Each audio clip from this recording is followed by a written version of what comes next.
I get this question a lot. How do I know which praxis exams I need to take in order to become a certified teacher? Well, I'm going to help you today with it, but remember, it depends on where you're trying to be a teacher. Let's get started.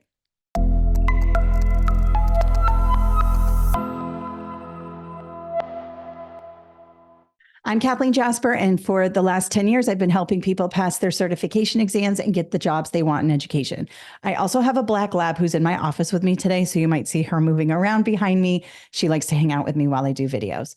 So today we're talking about which praxis exams do you have to take, or which teacher certification exams do you have to take in order to become a teacher? We get this question a lot, and the answer is it depends. It depends what state you are trying to become certified in.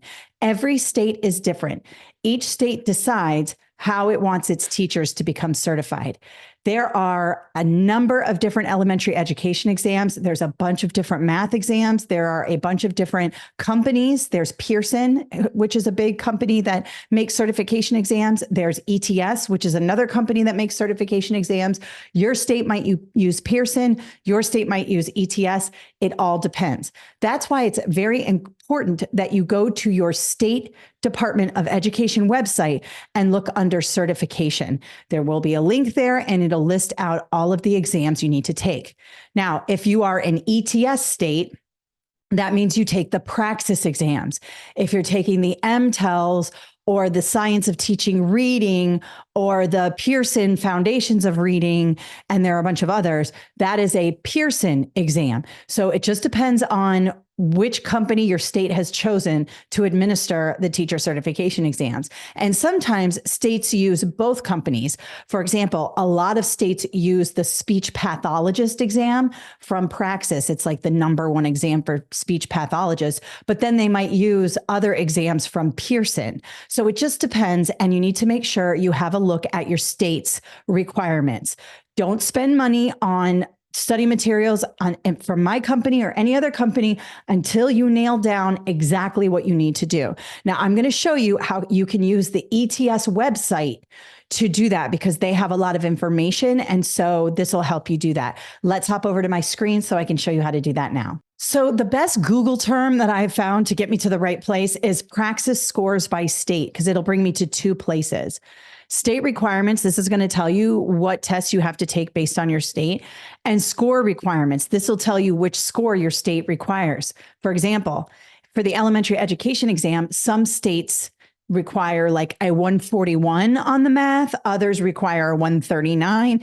Each state sets its passing score as well. It's very state specific. So these two links will help you. Now, if you go here to state requirements, you can search your state on the ETS website. Now, this is not my website. It is the ETS website, and I will link up how to get there in the description below. But just remember that you can Google praxis scores by state, even if you're not a praxis state, because let me show you what happens here.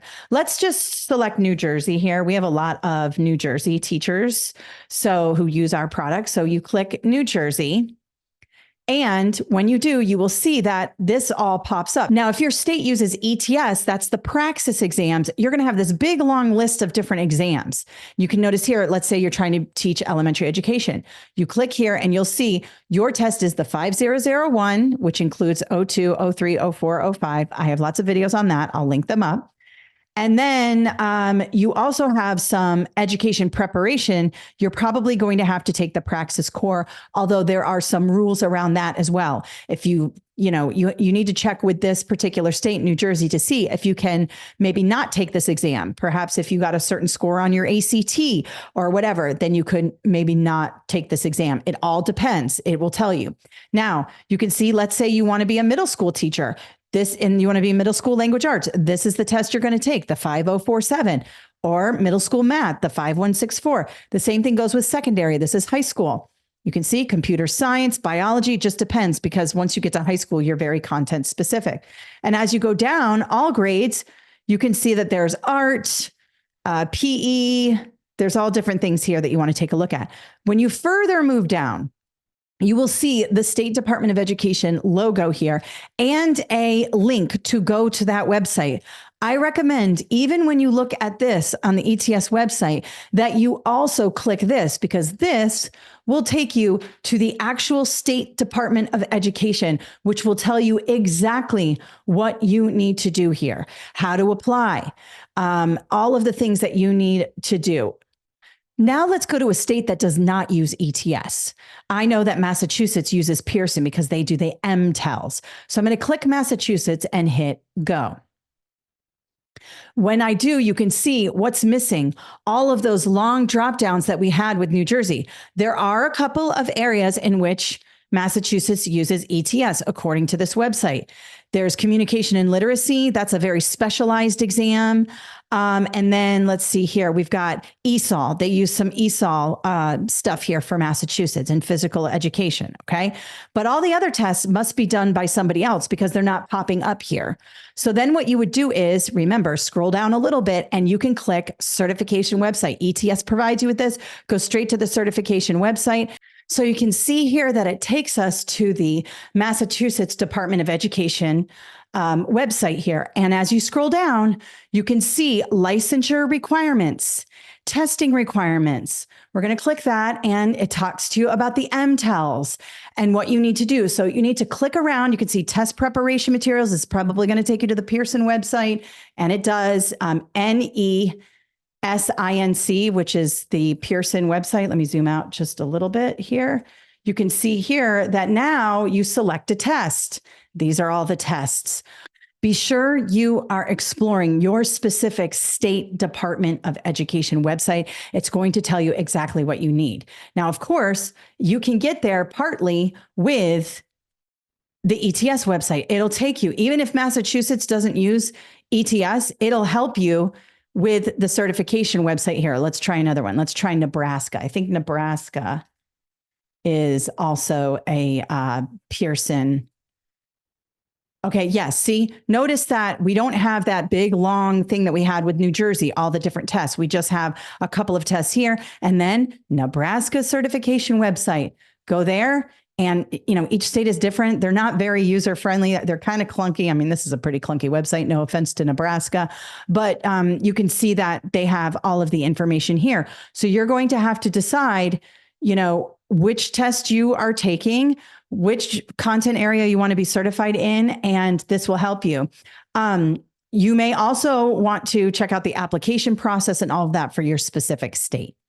Okay, so I hope that helped you out today. It's just a quick video today to let you know the answer lies with your State Department of Education. You can get a lot of that information from the ETS website if you are a Praxis state. And if you are a Pearson state, you will get that from your State Department of Education website, and it'll direct you to that. On all of these websites, there are test specifications and blueprints to have a look at what your test covers and all of that. And I recommend you explore all of that. All of our materials are aligned to what each state is requiring and what each blueprint is, but it is imperative that you don't just guess and say, oh, I want to be an elementary education teacher. Okay, this is an elementary education test. This must be it, because they're very expensive. And there are about 7 different elementary education tests, and they all cover different things. So make sure you check with your state what you need to do. Beyond that, we have a ton of resources. Let me show you where to get those. So if you need help with your teacher certification exams, you can head on over to our website. As you can see here, this is our website, KathleenJasper.com. We have study guides for so many different exams. Just have a look. These are all the elementary education exams, so you can see that there are a lot. We have PLT, we have teaching reading. We even have the new 7001. This is a brand new elementary education test.